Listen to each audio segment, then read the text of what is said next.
2014 నుంచి 2023 వరకు కేంద్ర ప్రాయోజిత పథకాలు సెంట్రల్ స్పాన్సర్ స్కీమ్స్ నిధులను సరైన రీతిలో వినియోగించలేదు.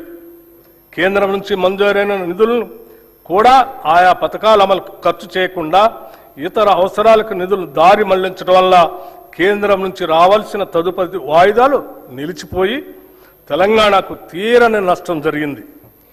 మా ప్రభుత్వం అధికారంలోకి రాగానే ఈ పరిస్థితి వెంటనే గుర్తించి 2014-15 నుండి 2023-24 ఆర్థిక సంవత్సరం వరకు కేంద్ర ప్రాయోజిత పథకాల కింద బకాయి పడ్డ నిధులన్నింటినీ సంబంధిత శాఖలకు సుమారు 3,000 కోట్ల రూపాయలను ఈ ఆర్థిక సంవత్సరంలో విడుదల చేయటం జరిగింది.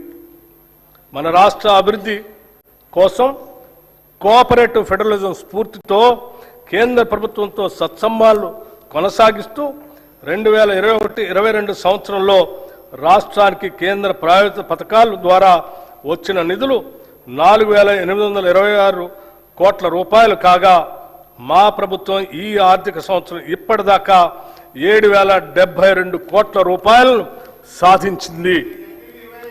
ఇదే వరవడిని కొనసాగిస్తూ మరిన్ని నిధులను సాధించడానికి రాష్ట్ర ప్రభుత్వం చిత్తశుద్ధితో ప్రయత్నిస్తుంది. అధ్యక్ష, రుణ పునర్వ్యవస్థీకరణ ఏ రాష్ట్రానికైనా ఆర్థిక క్రమశిక్షణ అనేది అభివృద్ధికి మూలాధారం. రాబడికి మించి చేసే అప్పులు ఆ ఆర్థిక వ్యవస్థ మనుగడనే ప్రశ్నార్థకం చేస్తాయి. గత ప్రభుత్వ హయాంలో పరిమితులకు మించి చేసిన అప్పుల కారణంగా రాష్ట్ర ఆర్థిక వ్యవస్థపై తీవ్ర భారం పడింది. ఈ తప్పిదాన్ని సరిదిద్దేందుకు గత ప్రభుత్వం అధిక వడ్డీకి తెచ్చిన రూపాయలు 25,612 కోట్ల రుణాలను తక్కువ వడ్డీకి పునర్వ్యవస్థీకరించింది అని చెప్పడానికి సంతోషిస్తున్నాం. అంతేకాకుండా రుణ చెల్లింపుల వ్యవధిని పెంచి అసలు చెల్లించాల్సిన కాలాన్ని 20 నుంచి 39 సంవత్సరాలకి పొడిగించింది. ఈ రుణ పునర్వ్యవస్థీకరణ ద్వారా 2025-26 నుండి 2031-32 దాకా చెల్లించాల్సిన 34,058 కోట్ల రూపాయల నుంచి 11,915 కోట్లకు తగ్గింది. దీని ద్వారా రాష్ట్రానికి 22,142 కోట్ల రూపాయలు క్యాష్ అవుట్ఫ్లో తగ్గి నగదు వెసులుబాటు కలిగింది. గతంలో టీయూఎఫ్ఐడిసి సంస్థ 10.2% వడ్డీతో తీసుకున్న 172.02 కోట్లు, తెలంగాణ రోడ్డు డెవలప్మెంట్ కార్పొరేషన్ 9.7% వడ్డీతో తీసుకున్న 2,204.06 కోట్ల రూపాయల రుణాలను 8.6% వడ్డీకి రీస్ట్రక్చర్ చేసుకున్నాము. దీని ద్వారా మొత్తంగా ఈ ఆర్థిక సంవత్సరంలో సుమారు 27,988 కోట్ల అధిక వడ్డీ రుణాలను తక్కువ వడ్డీకి మార్చుకున్నాం. 16వ ఆర్థిక సంఘం కేంద్రానికి పన్నుల రూపంలో మనం ఏటా 1,000 కోట్ల రూపాయల ఆదాయం సమకూరుస్తుంటే తిరిగి కేంద్ర పన్నుల పంపకాల ద్వారా మనకు ఇస్తున్నది మనం కట్టే ప్రతి రూపాయలో సగటున 42 పైసలే. జనాభా నియంత్రణ పాటిస్తూ సొంత రాబడి పెంచుకుంటూ దేశ ఆర్థిక వ్యవస్థ వెన్నెముకగా నిలుస్తున్న రాష్ట్రాలకు ఈ పంపకం ద్వారా తీవ్ర అన్యాయం జరుగుతూ వస్తుంది. ఈ చారిత్రక లోపాన్ని సరిదిద్దేందుకు మన ప్రభుత్వం 16వ ఆర్థిక సంఘం ముందు బలమైన వాదనను వినిపించింది.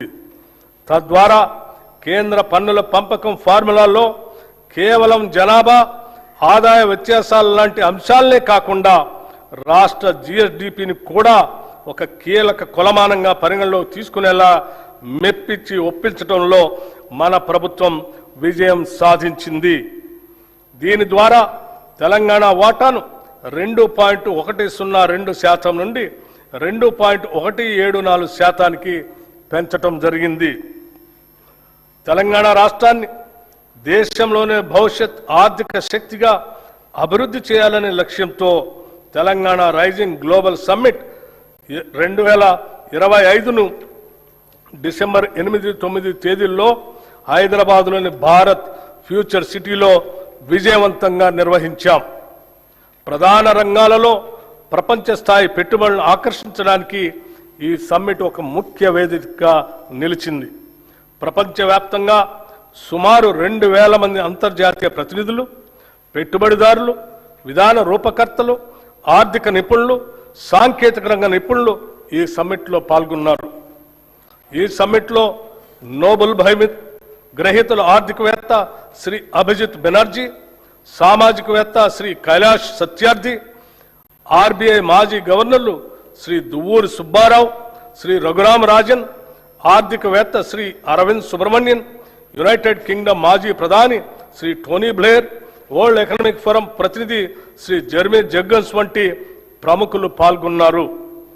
అదేవిధంగా పరిశ్రమల రంగం నుంచి శ్రీ శంతన్ నారాయణ్, శ్రీ ఆనంద్ మహేంద్ర, శ్రీ ప్రేమ్ వాట్సా, శ్రీ ఎరిక్ స్వైడర్ వంటి ప్రముఖ పారిశ్రామికవేత్తలు కూడా పాల్గొన్నారు. ఈ సమ్మిట్ సందర్భంగా తెలంగాణ రైజింగ్ విజన్ 2047 పత్రాన్ని అధికారికంగా విడుదల చేయటం జరిగింది.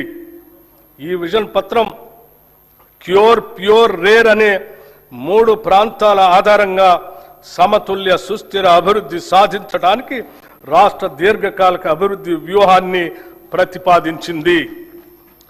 సమ్మిట్ సందర్భంగా దాదాపు 100 పైబడి ఎంఓయూలు కుదుర్చుకున్నాం. వీటి ద్వారా సుమారు 5,75,000 కోట్ల రూపాయలు పెట్టుబడులు పెట్టడానికి పెట్టుబడిదారులు తమ ఆసక్తిని వ్యక్తపరిచారు.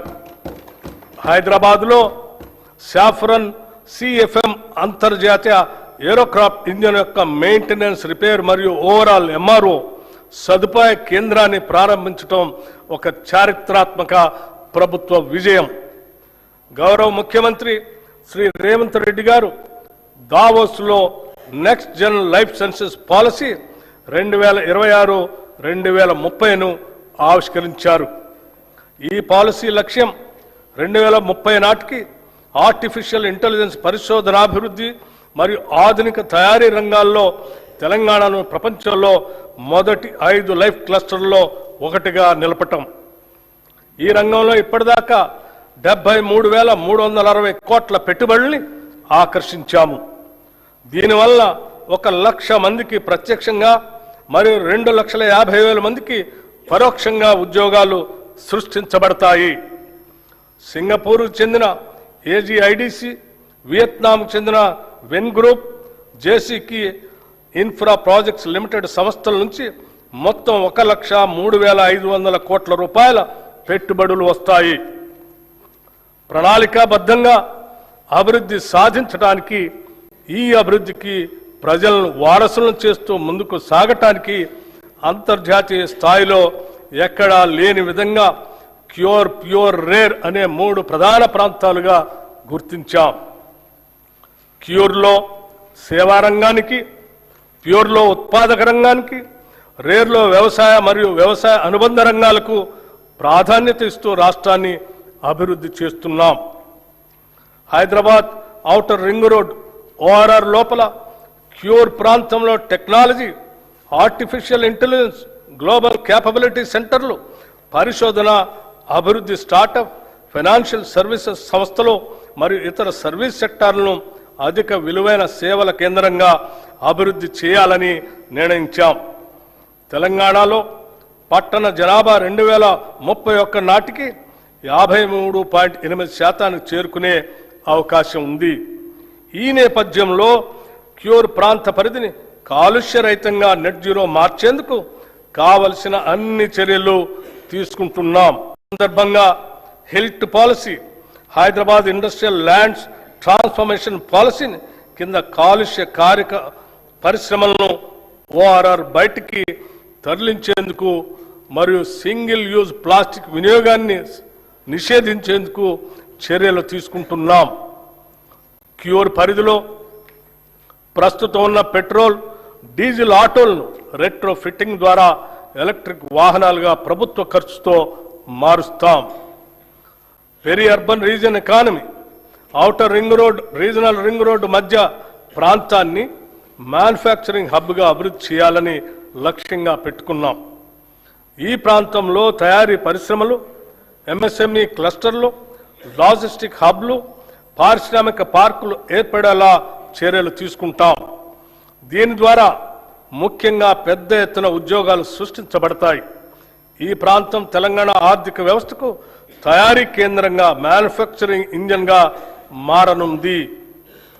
రీజనల్ రింగ్ రోడ్ అవతల ఉన్న ప్రాంతాలను